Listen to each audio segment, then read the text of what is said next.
Сегодня вы смотрите обзор на iPhone 13. Понятно, через призму iPhone 13 Pro, потому что этот стоит 110, iPhone 13 также на 256 гигабайт я купил за 80, то есть на него уже скидки. В чем разница, в чем отличие и в первую очередь, что за девайс этот телефон, потому что на 13 Pro обзор уже был. Съемка ведется сейчас на вход на 13 iPhone, плюс на микрофоны, опять же, 13 iPhone. Я думаю, что вы уже наслышаны, что камеры мало чем отличаются у прошлой модели и у обычной модели. Будем тестировать, проверять. Тест водой обязательно этого телефона, обязательно будет много примеров фото и видео. И опять же, я на все это буду смотреть с точки зрения фаната андроида. Так что, если вам не интересны недостатки данных устройств, например, такие как у iPhone 13 Pro, у меня уже поцарапан экран буквально за 4 дня использования. Плюс он постоянно перегревается в играх, так же как 13 iPhone. И, возможно, конечно же, покупая в оригинальных магазинах, мне попался брак. Но я в этом сильно сомневаюсь. Расскажу, покажу, смотрим. 975 на YouTube. Всем привет, меня зовут Саня, вы на канале Польза.нет. 5 роликов в неделю выгружаю, на последние 3 месяца 7. Розыгрыши море, читаем описание, какие сейчас актуальны. Постоянные это 5 Mi Band 6 серии, разыгрываются за лайк, подписку и комментарий к любому видео. Подписывайтесь с колоколом, а сегодня я вам расскажу еще об одной новинке от Apple, а именно о iPhone 13. На iPhone 13 Pro и на iPad mini 6 у меня уже обзоры были, и скорее всего я еще расскажу вам потом про iPhone 13 Pro Max, но не сегодня. Потестирую, тогда и расскажу. Начнем с распаковки. Габариты коробки минимальные, так же, как и комплектация. Оформление стандартное для Apple, только нет всеми любимой пленки. Дизайн белый с изображением тыльной части телефона. Изображение логотипа компании и спеки на русском. Открываем коробку, и первое, что мы видим, это вкладыши с макулатурой, а только потом телефон. В комплект входит iPhone 13, кабель для зарядки USB Type-C на Lightning, скрепка, один стикер с логотипом компании и документация,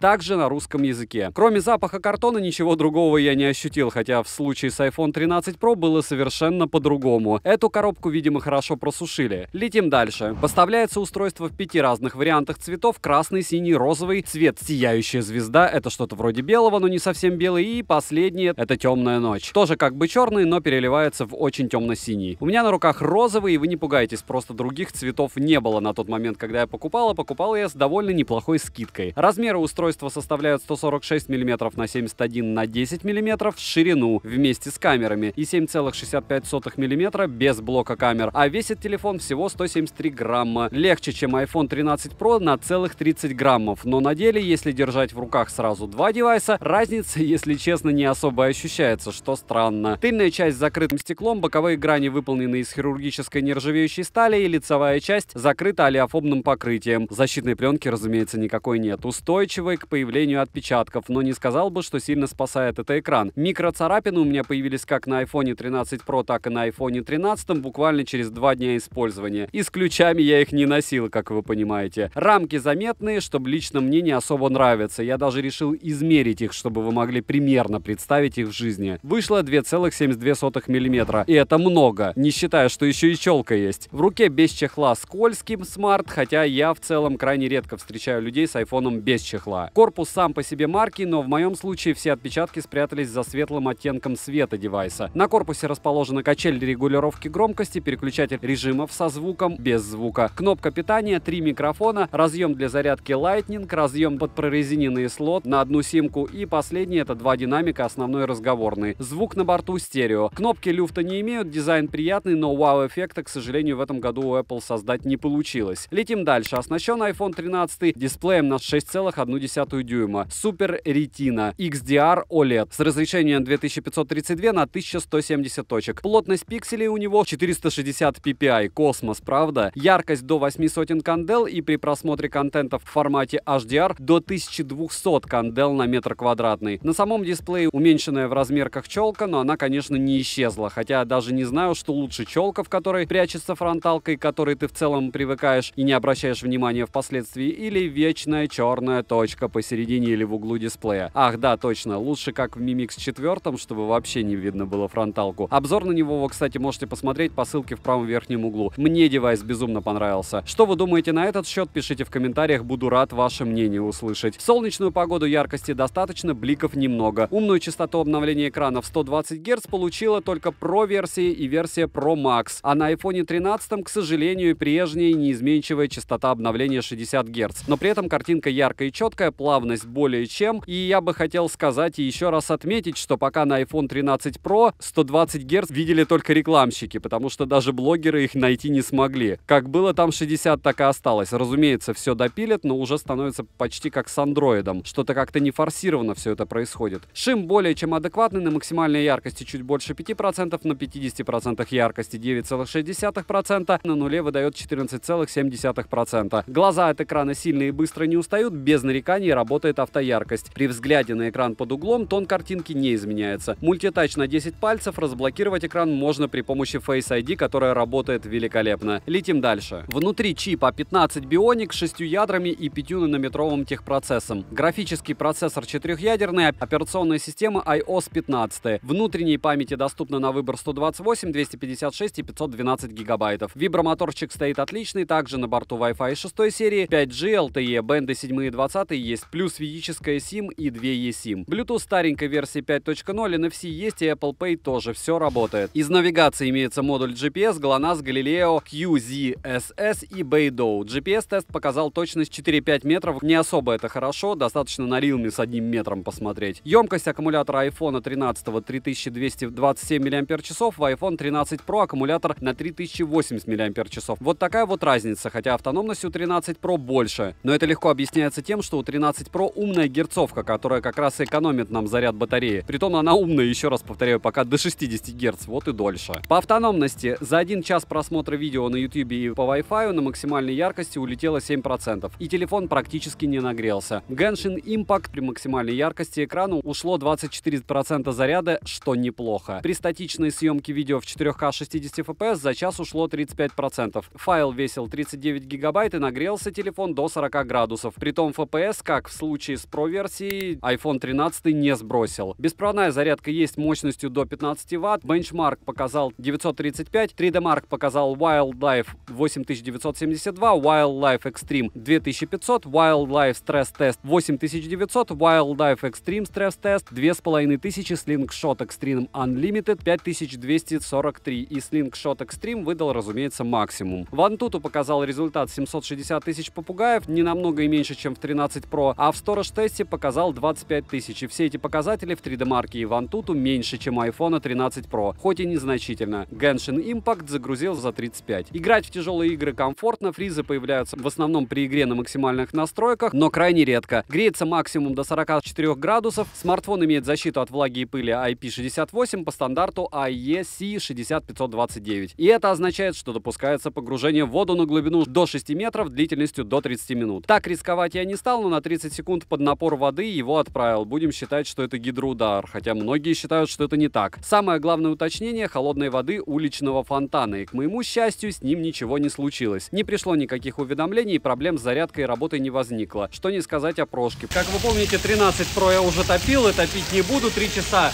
он у меня сох и отказывался заряжаться. Это iPhone 13, тоже IP68 должно быть.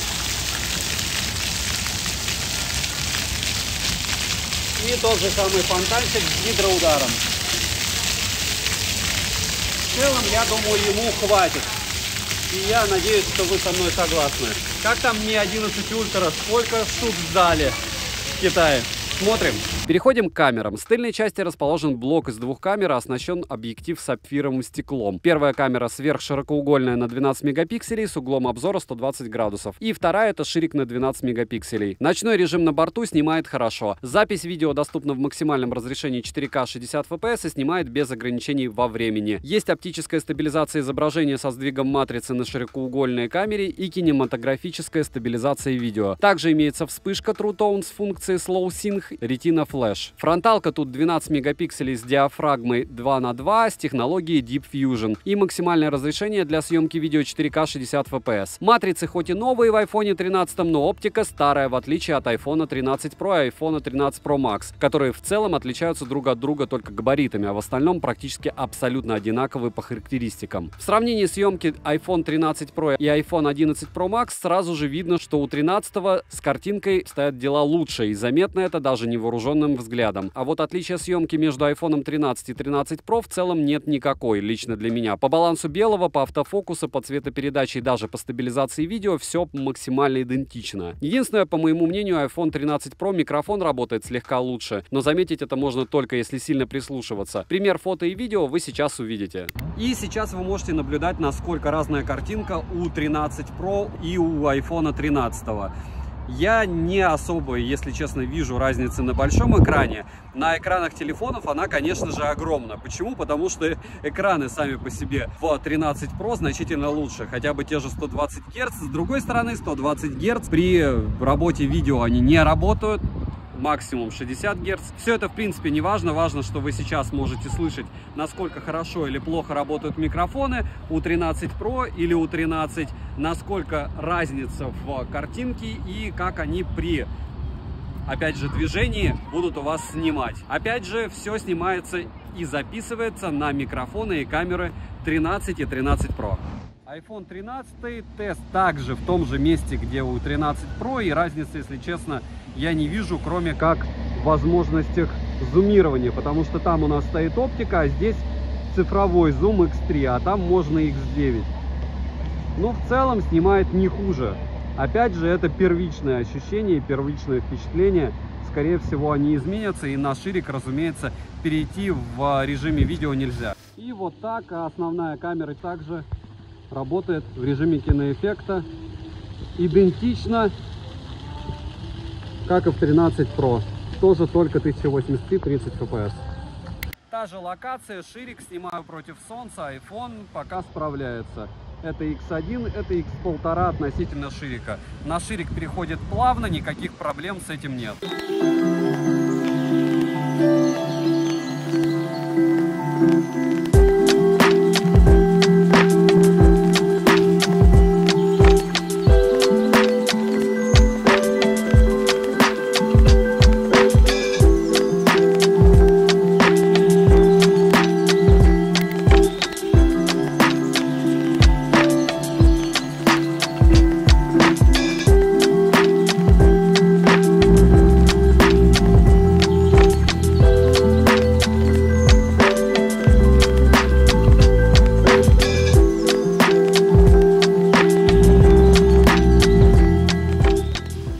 Даже на iPhone 13 есть киноэффект. Притом, разумеется, никакого роллинг-шаттера нет. Но и, разумеется, только 1080p 30 FPS. К сожалению, как вы понимаете, что можно все переносить по фокусу с одного человека на другого, плюс потом редактировать прямо на телефоне и прямо в том видео, в котором вы же и снимали. Район Садовый, и, как вы видите, это пример фронталки iPhone 13. Что о ней можно сказать? Если держать одной рукой, снимать горизонтально, она мало чем отличается от 13 Pro, а днем, я считаю, не отличается вообще практически ничем, ни стабилизацией, ни микрофонами. Про микрофоны хочу отметить определенный момент. Момент очень важный для людей, которые снимают влоги, блоги, либо подобное, либо хотят этим заниматься. Родовские беспроводные микрофоны подключаются к iPhone 13 и 13 Pro Max без проблем. И 13 Pro, соответственно. То есть вы подключаете, покупаете отдельный кабель, подключаете, и у вас внешний микро, который просто волшебно все записывает. По особенностям камеры хочу отметить то, что не сказал в ролике. Большая разница лично для меня только в одном, в том, что чуть-чуть дольше 13 думает при съемках фото. Плюс, если вы решите делать фотографии против солнца, то тогда из 5 фотографий у 13 Pro будет одна хорошая, у 13 одна из 7. Вот, это примерно так. Во всяком случае, у меня получается. По всем остальным параметрам, ну, намного выгоднее брать эту штуку за 80, а не вот эту за 110, потому что, ну, одно и то же. Окей, у вас третьей блямбы нет. утрировано. Понятно, что может быть кому-то супер макро нужно, которое ничуть не плавно переключается, вообще никак не плавно. И еще много других плюшек, которые единственное, может быть, вам нужна будет, это на ширике автофокус. Но не всем, и опять же без него жить совершенно волшебно можно без проблем. Такой вот пример.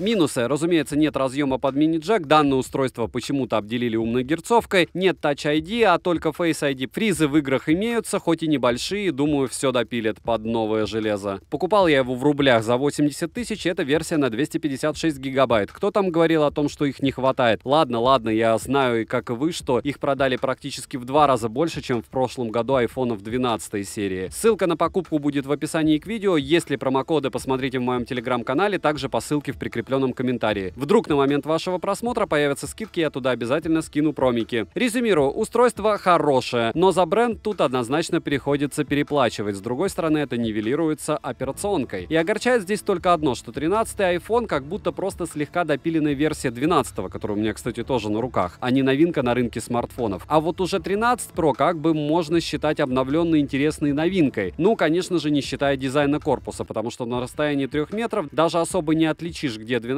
Pro, а где 13 Pro. И тот смартфон хорош. Дело тут только в цене, так как разница реально не маленькая, а именно четверть стоимости iPhone 13. Хотя самое главное лично для меня это то, что разницы в съемке я не заметил, а яркий и насыщенный дисплей имеют оба. Мне очень зашло, каким образом они фотографируют против солнца. Иногда у iPhone 13 и 13 Pro, в отличие от 12 iPhone, получаются просто нереально крутые фотографии, хотя даже глаза в эту сторону смотреть не могут. Не забываем, что на канале для стримов была прожарка iPhone 13 Pro со всеми тестами, перегревами. Спойлер, он грелся у меня онлайн до 50 градусов, притом я его не грелкой жарил, а просто он грелся в игре. Посмотрите обязательно и улыбнитесь. Порадуйтесь за тех, кто не видел перегрева. Также есть 2 обзора на девайсы от iPhone новые, так что смотрим, пишем, что еще купить. Может быть, еще рассказать о планшете на M1, который у меня уже полгода, или рассказать о ноутбуке. Планирую сейчас покупать тоже на M1. Еще раз заявляю, что 2 моих основных телефона это Samsung S21 и OnePlus 9 Pro. Но сейчас третьим я ношу еще iPhone 13 Pro, для того, чтобы через месяц сделать user experience и поделиться, насколько он, по моему мнению, хорош в сравнении с флагманами от Android-систем. Планирую переходить на Pixel 6, который еще не вышел. Пишем, что еще купить для обзора, ставим лайк за труды, подписываемся на канал, участвуем в конкурсах. Девайсу да, учитывая, что он на 30 тысяч дешевле практически такого же 13 Pro. Добра и удачи вам, дорогие друзья!